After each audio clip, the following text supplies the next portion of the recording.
বার্তা এক নজর। বালুরঘাটের ঐতিহ্যবাহী নাট্য সংস্থা ত্রিতীর্থর ৫৬তম বর্ষপূর্তি হল। আজ ২৬শে আগস্ট মঙ্গলবার বালুরঘাটের ঐতিহ্যবাহী নাট্য সংস্থা ত্রিতীর্থর ৫৬তম বর্ষপূর্তি হল। এই উপলক্ষে ত্রিতীর্থর গোবিন্দ অঙ্গনের সামনে ত্রিতীর্থর সকল সদস্যদের উপস্থিতিতে পতাকা উত্তোলনের মাধ্যমে ৫৬তম বর্ষপূর্তি উৎসবের শুভ সূচনা হলো।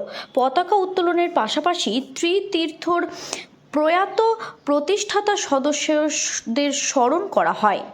আজ সন্ধ্যায় ত্রিতীর্থ গোবিন্দ অঙ্গনে একটি সাংস্কৃতিক অনুষ্ঠানের পাশাপাশি নাটক ও মঞ্চস্থ হবে, এমনটাই জানালেন ত্রিতীর্থ নাট্য সংস্থার সম্পাদক দুর্গা শঙ্কর সাহা।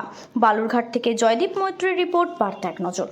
এই বর্ষপূর্তি উৎসবে আমরা আমাদের অনুষ্ঠান পতাকা উত্তোলনের মাধ্যমে শুরু করব। পরবর্তীতে সন্ধ্যায় সাংস্কৃতিক অনুষ্ঠান এবং তার সহ একটা ছোট নাটক আমাদের আজকে মঞ্চস্থ হবে। আমরা এই প্রতিষ্ঠান ৫৬ বছর ধরে যেভাবে চলে এসছে, সেই ৫৬ বছরের বর্ষপূর্তিতে আমরা আমাদের নতুন প্রজন্মের কাছে আমরা একটু বার্তা দিতে চাই এবং তাদের হাতে আমরা এটা ভবিষ্যতে তুলে দেবো। তারই একটা নিদর্শন হিসাবে আমরা আমাদের পতাকা উত্তোলন করাবো আমাদের নবীনতম সদস্য দীপঙ্কর সাহাকে দিয়ে। সেই জন্য আমরা যে এই সংস্থাটা আস্তে আস্তে নতুনদের হাতে তুলে দিতে হবে, কারণ এই সংস্থাকে রক্ষা করতে গেলে নবীনরা না এলে শুধু প্রবীণদের দিয়ে এই সংস্থা চলবে না। তারই একটা পদক্ষেপ আমরা এই ৫৬ বছরের বর্ষপূর্তি উৎসবে থেকে শুরু করছি। প্রতিষ্ঠাতা হিসাবে ত্রিতীর্থের প্রতিষ্ঠাতা হিসেবে যারা ছিলেন তাদের অধিকাংশই আজকে আর আমাদের মধ্যে নেই।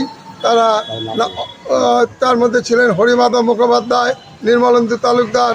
এরা ছিলেন আমাদের কাছে একটা আইকন এবং এই প্রতিষ্ঠানকে যিনি এগিয়ে নিয়ে গেছেন, যিনি আমাদেরকে ত্রিতীর্থকে গোটা ভারতবর্ষব্যাপী যে পরিচয় ঘটিয়েছিলেন হরিমাধব মুখার্জি, সম্প্রতি তিনি প্রয়াত হয়েছেন এবং তারই আদর্শিত পথেই আমরা যাতে এই সংস্থাকে এগিয়ে নিয়ে যেতে পারি তারই একটা সংকল্প আমরা আজকে নেব।